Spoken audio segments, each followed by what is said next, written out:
There's been a lot going on. In particular, that, quite frankly, discouraging display that was the 1 million March for Children earlier this week. Our inbox has not been this slammed in a while, and we are responding by presenting an extended duration trash talk!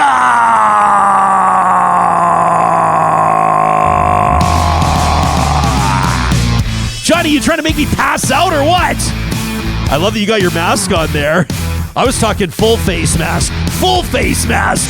Hey, what about this one from Michael? And by the way, although we're going to be talking about an event that said it was for the kids, this trash talk is not for the kids, because a lot of you are, well, you're saying what you think without hesitation, and that's the beauty of it. Michael says, I've been doing my best to ignore this event, this Million March for Kids, because frankly, I'm just so tired of right-wing fuckwads and their BS. The endless stream of hate is something I needed to take a break from, but what I saw during that march was about as un-Canadian as anything I've witnessed in my nearly 70 years in this country, and I'm pretty sure I know why I feel that way. It's because this isn't Canadian. It's true that Canadians were involved and it took place in Canada, but there's big money behind the types of productions like what we saw, and I choose the word production deliberately because this was as orchestrated as anything you'd see in a movie theater. There's an international right-wing movement, well-funded, and they're roaming the globe looking for anything they think they can exploit. Doesn't matter what the issue is, any functioning democracy will do, because this is part of a global effort to eliminate democracy. They'll use any excuse, like using kids, exploiting them for their own sick and sad purposes. Michael said, I don't know where this is going or how it's going to end, but in the near future, expect more of these hate parades. Even here in Canada, it's Trumpism, which doesn't even really have much to do with Trump himself anymore. He could keel over, be tossed in a jail cell. It wouldn't matter. Trumpism is out of the box. It's loose in the world, and it can show up anywhere. Canada's got a taste of it, and for many of us, it was the same freedom convoy energy we've seen before. No sincerity, no real issues, just hate. That from Michael. Here's another one from another Michael, who says to all you Alberta lefties and centrists and progressive conservatives, get off your asses! This province is heading in a dangerous direction, and apathy deserves a lot of the blame. Michael says, I attended the counter-protest at the Alberta Teachers Association on Wednesday. I was discouraged to see that this far-right group outnumbered allies by about 3-1. He says that was later confirmed by news video shot from a helicopter. I thought that for sure we could muster a group bigger than them.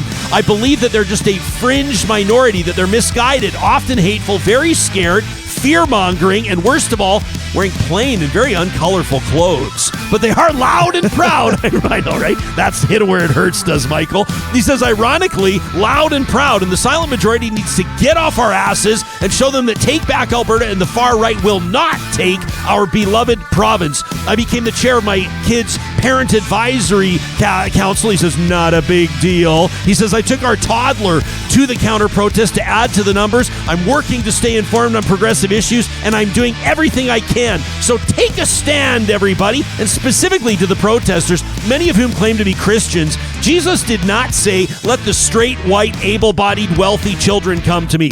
He said, let the children come to me, and do not hinder them. So if Jesus didn't discriminate, and there's evidence through the New Testament that he didn't, why the hell do you?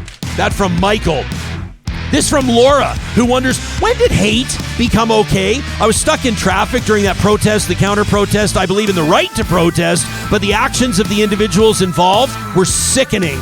As a teacher to young kids, I believe it's our right to protect and care for students. So I sat in my car in shock of what I watched unfold around me. On my right, students, parents, teachers, allies of the LGBTQ2S+ community standing up against hate. On my left, pure hatred. Hatred that made me fear for those standing up for the right to be who they want to be, the right to be seen as an individual in the community who's loved and cared for equally. In my immediate view, there were young kids standing with parents shouting hateful words across the street, and then young adults driving by shouting words of hate out their windows. The scene broke me, says Laura. Tears of sadness started flowing and didn't stop. I couldn't believe what I was witnessing. Now, I don't live in a bubble, but when did this all become okay?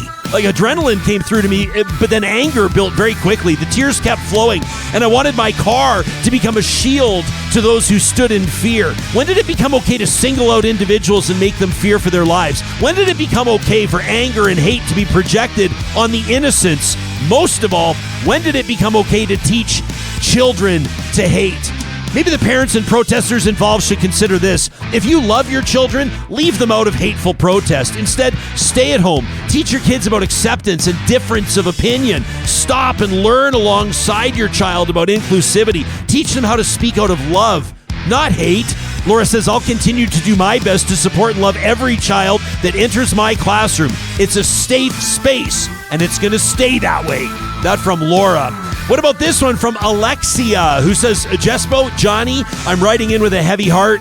My friends and I walked in silence toward downtown Calgary earlier this week, not sure what to anticipate. I visited the website for that 1 million March for Children. I was disturbed, to say the least. It seemed to be another small and simple case of misinformation, and it became clear as soon as we arrived that this was rooted in misinformation.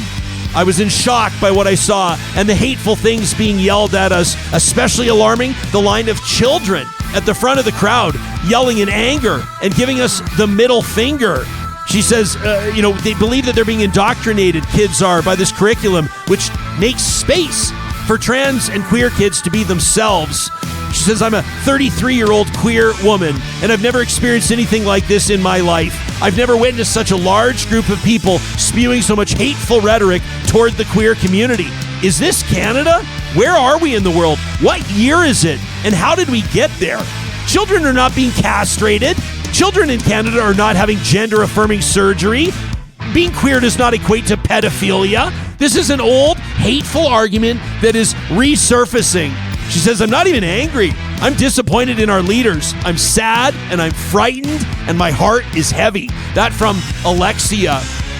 Gerald wrote in to say, Jespo, thank you for reading our thoughts. Thanks for giving us a chance to sound off.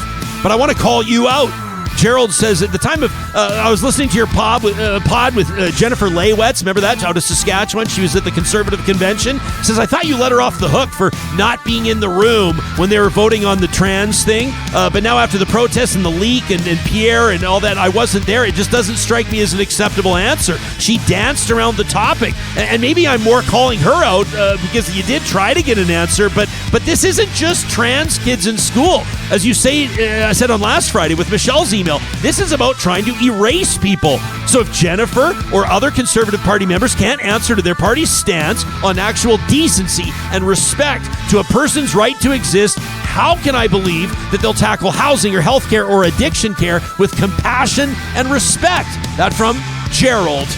Fair play, Gerald. This from Jack, who says, I've been a long-time follower of Alberta politics and what's going on with the GOA, Government of Alberta, regardless of who forms it, which party it is. But for about the past year, I've noticed a distinct change in how the government's releasing certain types of statements. In past years, if a minister was releasing a statement recognizing a special day or a special week or something like that, Gender Equality Week, the statement would go out as a standalone item. It would be released the same way as every other announcement. Now, the practice seems to be that certain statements are issued by a summary email earlier in the day. It takes the headline out of the mix. It hides the content of the email.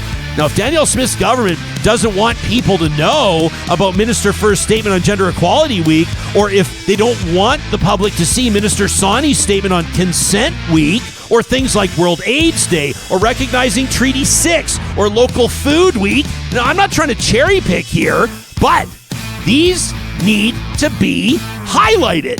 We just witnessed how the Premier handles crises of public safety, how willing she is to get in front of a camera and be supportive to Albertans. I'm not talking about buying happiness. I'm talking about increased violence to people in marginalized communities. I cannot say with certainty that I believe the Premier will be there when she needs to in front of a camera. Instead, a statement buried somewhere in a summary email.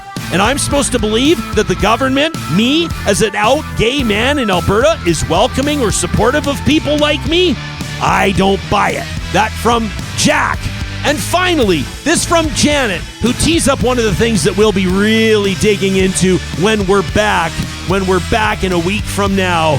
And that is the Alberta Pension Plan. Janet says, I'm a fourth-generation Albertan Jespo opposed to a Made in Alberta pension plan. We have real challenges in Alberta, and our pension is not one of them.